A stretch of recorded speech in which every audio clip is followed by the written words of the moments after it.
আসসালামু আলাইকুম রহমতুল্লাহি বারাকাতুহু। প্রিয় ভাই বোনেরা, আমি আজকে আপনাদের মাহালাবিয়া দই বানানোর রেসিপিটা দেখাবো। তো এখানে আমি 1 লিটার দুধ নিছি গরুর, তারপর ওখান থেকে হাফ করে এখানে বাটিতে রাখছি কর্নফ্লাওয়ারগুলো অ্যাড করার জন্য। ওগুলো ঠান্ডাতে আপনার মিক্স করতে হয়, নাহলে দলা পেকে যায়।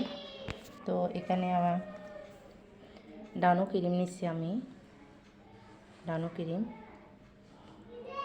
তারপর আপনার কর্নফ্লাওয়ার, তারপর আপনার হয়তো কনডেন্স মিল্ক, স্টার চিপস যা বলে যে যা বলে। তো এখন আমি ধীরে ধীরে উপকরণগুলো এখানে অ্যাড করব। চায়ের চামচে 6 চামচ আমি এখানে কর্নফ্লাওয়ারগুলা দুধের সাথে মিক্স করে দেব। তো এখানে আমি দিচ্ছি ধীরে ধীরে। তো আমি চায়ের চামচে আপনার 6 চামচ দিচ্ছি, 6 চামচ। এই তো এই চায়ের চামচে আপনারা 6 চামচ মেশাবেন 1 লিটার দুধের সাথে আর কি। তো এখন আমি ধীরে ধীরে সব উপকরণ একসাথে দিয়ে দিব, নাড়াচাড়া করে।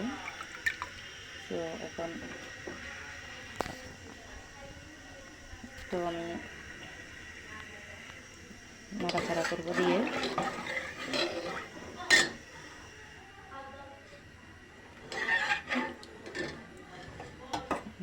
আমি কনডেন্স মিল্কটা দিব। এই তো কনডেন্স মিল্কটা দিচ্ছি।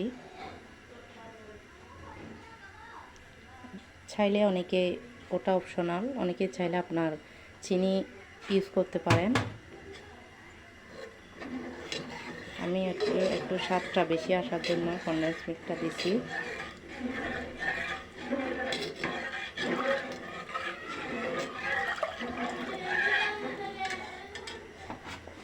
এখানে আমি গোলাবেরির রোজ ওয়াটারটা দিছি, অনেকে চাইলে ভ্যানিলা এসেন্সটা ইউজ করতে পারেন। এটা একটা ভালো ফ্লেভার আসার জন্য দেওয়া। তো এখন আমি ওই তো ডানো ক্রিমটা একটু ভালো করে ফাটাই, তারপর আপনার এখানে দিচ্ছি। ওটা মিক্স করে ফেলছি, ভালো করে দেখেন। ওই তো এটা আমার আসলে ফ্রিজের না, ওটা দোকান থেকে এনে তারপর ইউজ করতেছি। ওই তো আপনারা ফ্রিজে থাকলে ওটা আগে রুম টেম্পারেচারে রেখে তারপরে ইউজ করবে, ভালো করে মিক্স করে আর কি।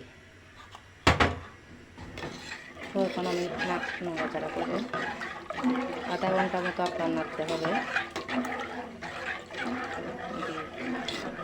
একটু বলক আসলে একটু ছোটো করে আরও 1 ঘন্টা মতো দিব, ঘন হয়ে আসার জন্য আর কি। তো আধা ঘন্টা পরে এই তো আমি আবার ফিরে আসছি। আমি এই জালটা একটু কমাই দিছি, দেখেন এই তো আমার দুধগুলা ঘন হয়ে আসছে।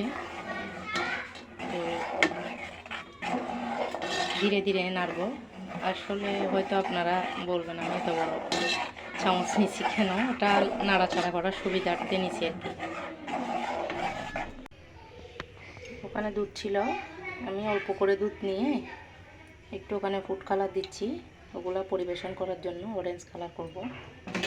আমি অরেঞ্জটা দিচ্ছি, ওটা আপনাদের পছন্দ অনুযায়ী দিবেন।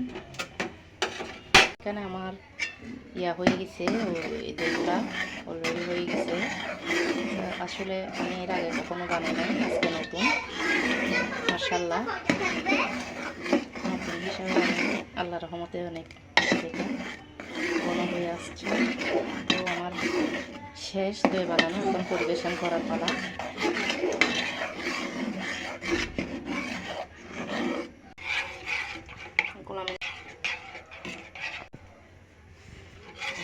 আমার কালার এটা আসছে। পরিবেশন করার পরে আমি এখানে বাদাম দিয়ে দিচ্ছি অল্প করে।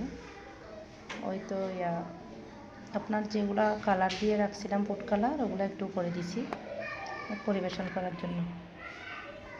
তো এটা হচ্ছে ফাইনাল লুক দইয়ের।